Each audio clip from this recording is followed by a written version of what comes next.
Les morts me parlent. Première partie.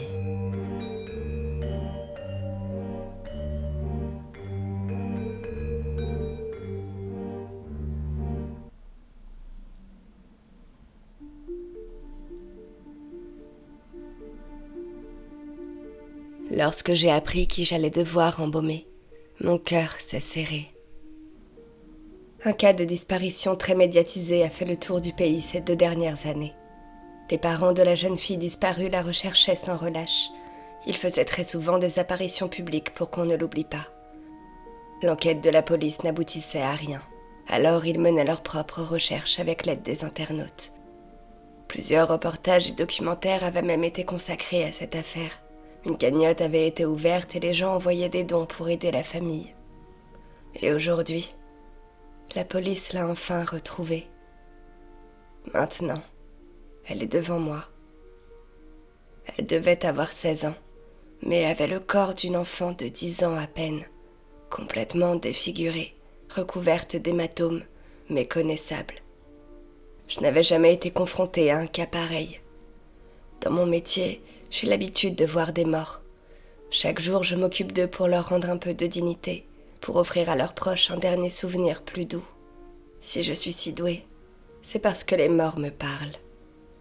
Depuis mon plus jeune âge, j'ai cette faculté de communiquer avec les défunts. Petite, je voyais des ombres dans ma chambre. Les fantômes défilaient autour de moi. J'ai compris ce que c'était le jour de la mort de ma grand-mère. Je l'ai vue assise sur le bord de mon lit. Elle m'a dit que j'étais quelqu'un à part, qu'elle nous aimerait toujours. Puis elle a disparu sous mes yeux. Quelques minutes plus tard, nous avons appris son décès. Elle était déjà morte depuis plusieurs heures. Depuis ce jour, j'ai su que mon avenir serait lié à la mort.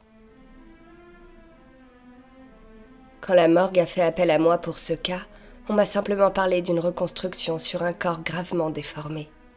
Je ne savais pas que c'était elle, la fille des médias. Elle portait des marques de coups sur le visage et sur le corps. Elle était dans un état que je n'avais jamais vu en 10 ans de carrière. La plupart de ses dents avaient été arrachées. Elle était extrêmement amaigrie. Son cas était déroutant. J'avais une photo d'elle sous les yeux. Sur l'image, une jeune fille, belle, souriante, vivante. Une fois seule avec elle, j'ai commencé le travail. Le silence de la morgue était pesant. Je n'entendais que le léger bourdonnement des néons au plafond. J'ai posé mes instruments sur la table métallique. C'est à ce moment-là que j'ai entendu un souffle. Je me suis tournée vers le corps, puis j'ai regardé autour de moi. Personne. Puis, je sentis un air glacial caresser mon bras. La photo se mit à glisser lentement jusqu'à tomber au sol. Des frissons me parcoururent le corps. Je me suis penchée pour la ramasser. C'est là que j'ai remarqué quelque chose. Sur la photo, les oreilles de la jeune fille étaient percées. Sur le cadavre, il n'y avait rien. Peut-être que les trous s'étaient rebouchés, mais même dans ce cas, il devrait rester une trace. Et en me relevant, un frisson me glaça la nuque. Elle était là, debout devant moi, intacte. Le calme régnait dans la pièce. J'ai hésité un instant, puis j'ai murmuré. « Est-ce que c'est toi sur la photo ?» Elle ne répondit pas. Mon regard porta sur ses oreilles. Elles n'étaient pas percées, exactement comme le corps allongé derrière moi. Les battements de mon cœur s'accentuaient. La photo, le corps et elle, quelque chose n'était pas à sa place. Mon esprit tentait de remettre de l'ordre dans ce que je voyais. Ma voix tremblait légèrement. « Vous êtes différente ?» Elle s'immobilisa. Ses yeux ne quittèrent pas les miens pendant un long moment. Habituellement, j'entendais toujours la voix des défunts résonner dans ma tête. Mais là, la communication était difficile. Comme si elle hésitait, comme si elle craignait quelque chose. Je me tournai vers la table. vers ce corps que tout le monde pensait être celui de la disparue. Mes yeux se posèrent à nouveau sur la photo. Elles étaient pourtant identiques. Mon cœur accéléra. Et si la police s'était trompée? L'ADN correspondait parfaitement à celui de la disparue. Et pourtant, tout sous mes yeux me disait le contraire. Je me retournai brusquement vers elle, mais elle n'était plus là. Et à cet instant, j'ai compris une chose. Cette affaire n'était pas terminée. Plus tard, j'ai décidé de faire une pause. La cafétéria était plus agitée que d'habitude. Les collègues jasaient sur le corps de la jeune fille dans nos locaux. L'information avait vite circulé. La télévision était allumée et l'affaire faisait la une. Je me suis arrêtée en entendant une conversation. Une stagiaire semblait surprise que le corps ait été transféré dans notre hôpital, car elle n'était pas née ici. Mais un infirmier lui expliqua doucement que cela n'avait aucun rapport avec un éventuel lieu de naissance, et que de toute façon, la mère avait accouché à domicile. À ce moment-là, le visage des parents apparurent sur l'écran. Ils passaient déjà à la télé. Ils étaient debout côte à côte, face aux caméras, brisés. La mère parlait lentement. Sa voix était rythmée par des sanglots, mais aucune larme ne coulait. Elle disait être soulagée de pouvoir enfin lui dire au revoir. Le père, lui, fixait un point hors caméra, immobile. Quelque chose n'allait pas. Je ne saurais pas dire quoi, mais j'avais le sentiment que ce n'était pas naturel. Pas après des années de recherche, pas après avoir retrouvé leur fille dans cet état. La journaliste posa une question. « Avez-vous reconnu votre fille immédiatement ?» Puis un silence, trop long. « Oui, bien sûr. » Je fronçai les sourcils. Mon regard se posa sur l'écran, sur leur visage accablé, en apparence. Puis malgré moi, je revis le corps, défiguré, méconnaissable. Mon estomac se noua. C'était impossible. Ou alors, il savait. Je reculai légèrement. Ça n'avait aucun sens. Je devais prévenir quelqu'un. La police, c'était la chose à faire, mais qu'est-ce que j'allais leur dire? Que la morte m'avait parlé? Qu'elle m'avait fait signe? Je laissai échapper un souffle nerveux. Personne ne me croirait. Mon regard retourna vers l'écran, vers eux, toujours aussi calme. Et à cet instant, j'ai pris ma décision. Je n'allais pas appeler la police. J'allais leur parler. Le lendemain, je me suis rendue à leur domicile.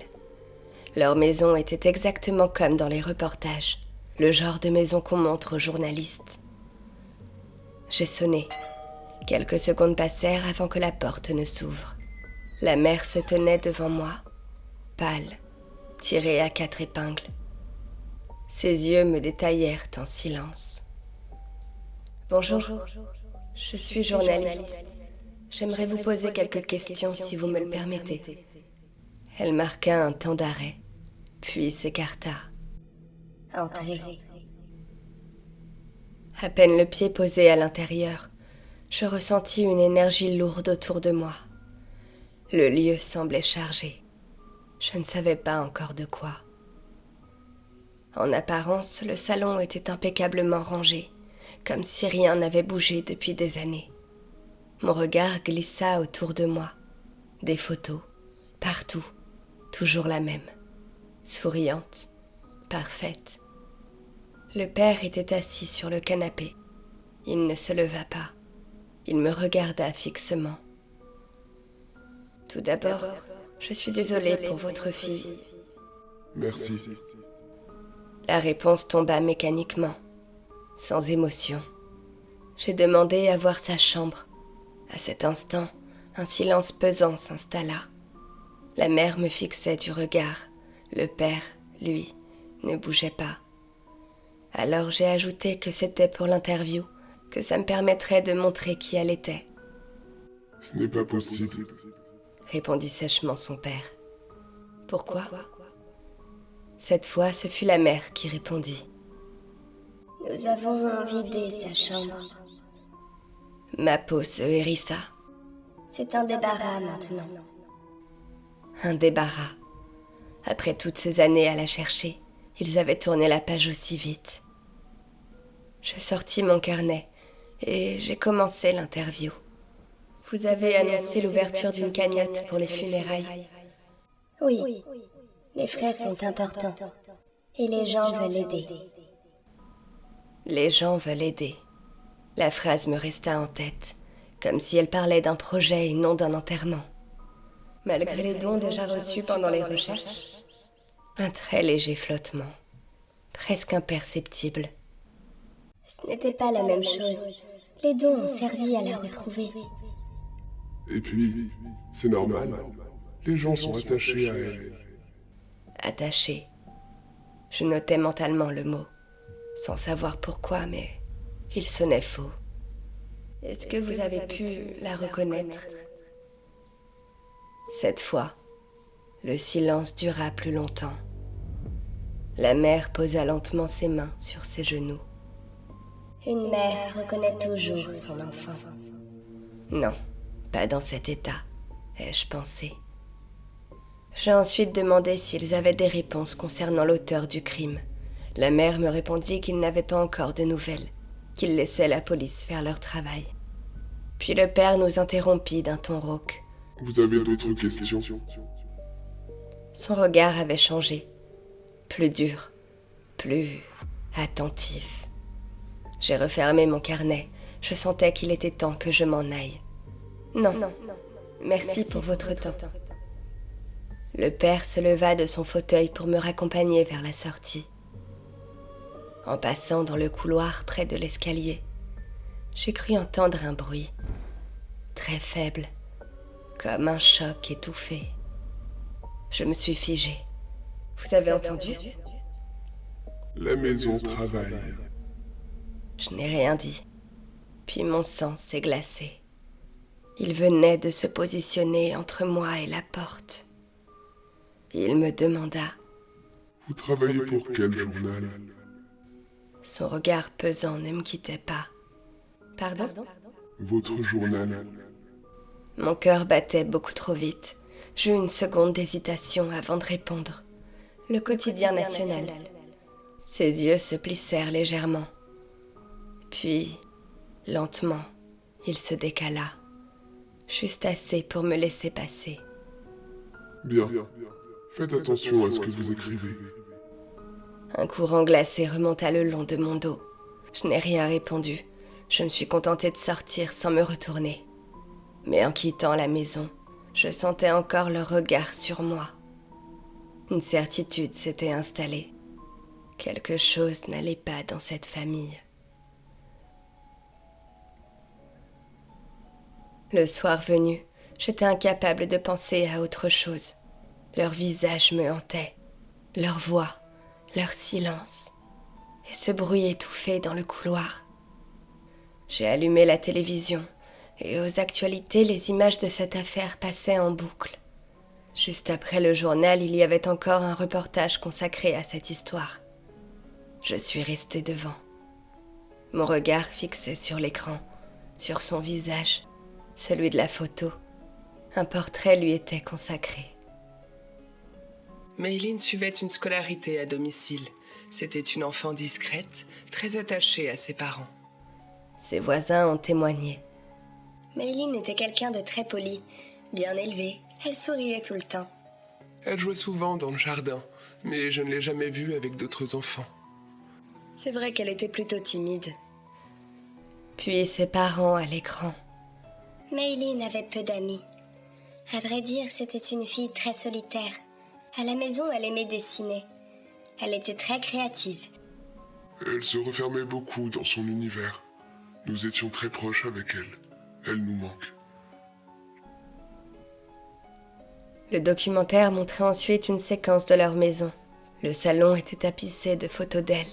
Rien n'avait changé de place depuis ma visite. Comme s'ils gardaient une façade à montrer. Puis l'image grésilla légèrement. Il y avait des interférences. Le son s'entrecoupait. L'air autour de moi venait de changer. Il était lourd, pesant, comme si une présence venait d'entrer. Lentement, je relevai les yeux. Elle était là, debout à quelques pas de moi, comme à la morgue, intacte, silencieuse. « Tu es revenue ?» Elle ne répondit pas. Elle ne répondait jamais. Elle se tenait là, comme figée entre deux mondes. Son regard glissa lentement vers la télévision. L'image de Maylin occupait encore l'écran. Puis, elle pointa son doigt vers elle. Je suivis son geste. « C'est toi ?» Elle secoua la tête. Mes pensées se bousculaient. Ma voix se brisa légèrement. « Alors, si ce n'est pas toi, où est-elle ?» Elle ne répondit pas, mais son regard devenait plus insistant. Elle fit un pas en arrière, puis un autre, comme si elle m'invitait à la suivre. « Attends, elle est vivante ?» lui ai-je demandé. Le silence qui suivit fut assourdissant. Puis elle se tourna et désigna quelque chose hors de la pièce. Son bras resta tendu, immobile, en direction de l'escalier. Et dans ma tête, une image s'imposa. Un couloir, une maison, un bruit étouffé derrière les murs. Elle ne bougea pas, mais j'avais compris. Elle est chez eux. Cette fois, elle hocha la tête. Le reportage se termina et un programme annonça une interview en direct avec les parents le lendemain. Là, j'y ai vu l'opportunité de retourner chez eux, seule.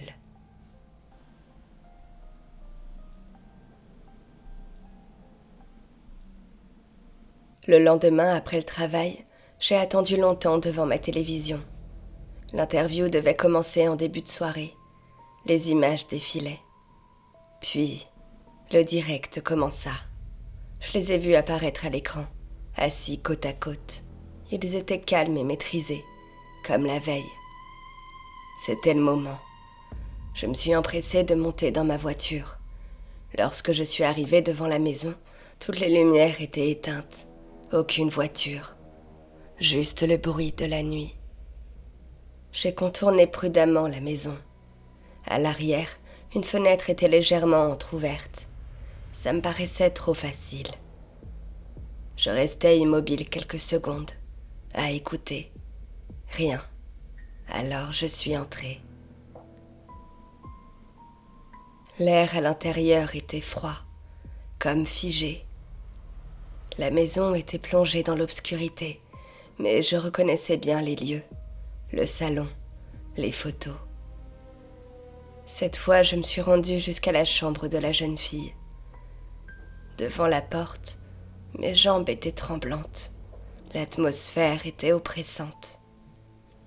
J'ai posé ma main sur la poignée et la porte s'est ouverte.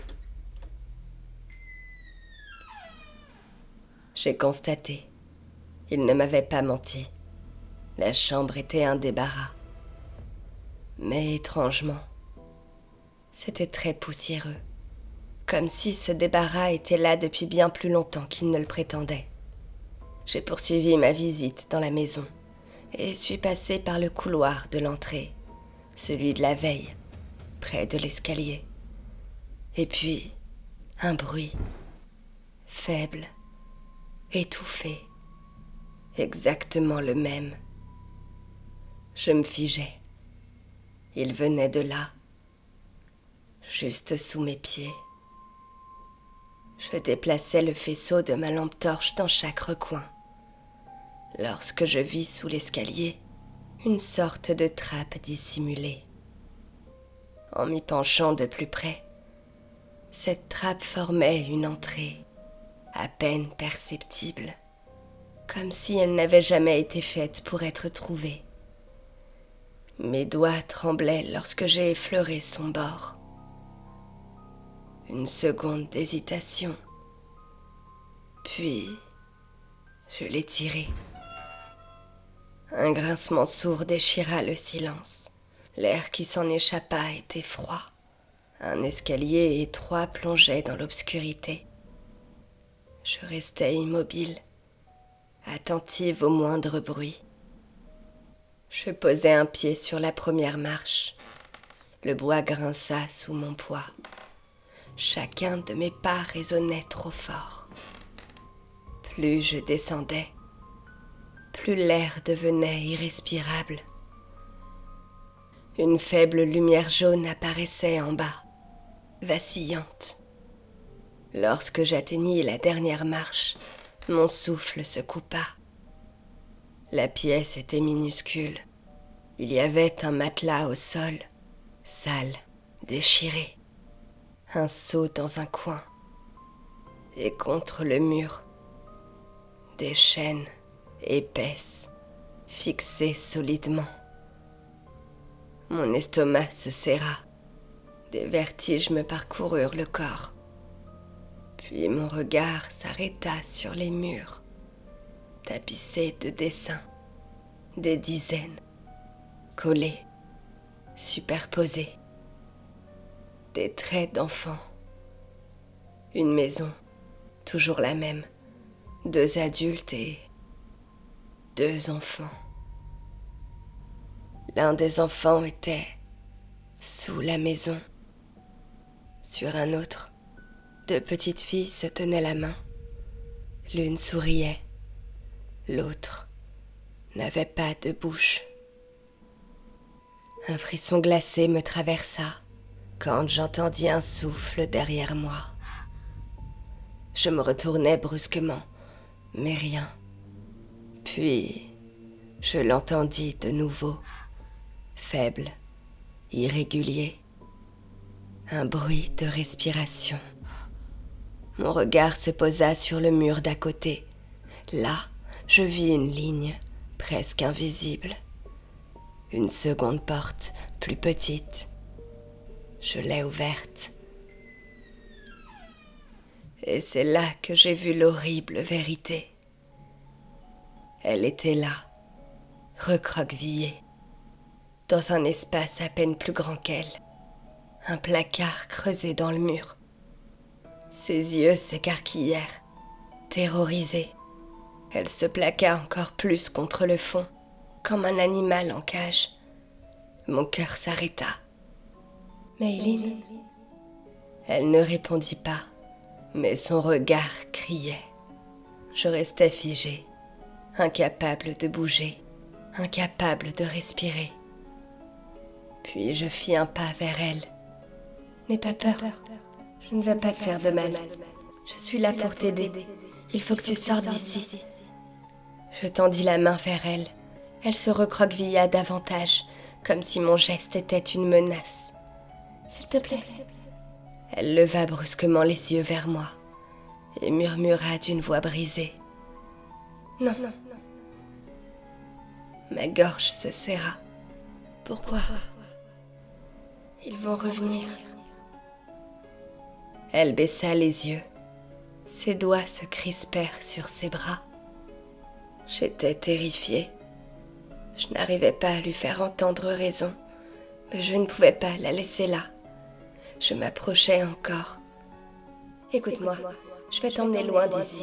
Ils ne te feront plus jamais de mal. » Elle releva brusquement la tête, et pendant une seconde, quelque chose se passa dans son regard. De l'espoir. Puis ça disparut, et elle secoua la tête à nouveau. « Ils ont besoin de moi. » Mon estomac se noua. « Besoin de toi ?» Elle hocha la tête. « Je dois rester pour les protéger. » Sa voix était frêle, mais elle y croyait. Et c'est là que j'ai compris. Ce n'était pas seulement de la peur.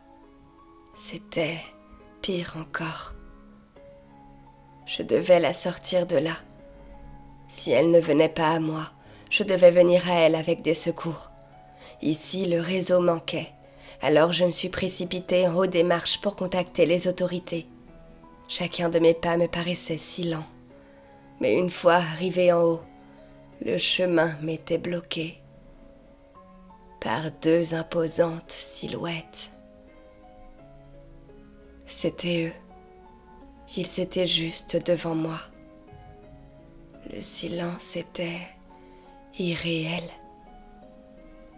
Le père me fixait. La mère, elle, souriait légèrement. Un sourire vide. Le quotidien national n'était pas prévenu de votre passage d'hier. Sa voix était calme, beaucoup trop calme. Ma gorge était serrée. Je voulais répondre, mais aucun son ne sortait. Mon regard glissa vers la porte, à quelques mètres, si proche. Je sais qu'il y a quelqu'un en bas, je l'ai vu. Le père esquissa un léger sourire. Vous comprenez vite. La mère inclina légèrement la tête. C'est dommage. Il fit un pas vers moi, lentement. Vous n'auriez pas dû revenir seul. Un autre pas. Personne ne sait que vous êtes là. Je reculais. Une marche, puis une autre. Derrière moi, le vide. Ma voix se brisa. Attendez, je ne dirai rien. Le père s'arrêta, puis il sourit. Ne vous en faites pas. Je ne dirai rien non plus. Mon corps paralysé ne pouvait que regarder la trappe se refermer. À ce moment-là, j'avais compris. La maison entière venait de m'engloutir.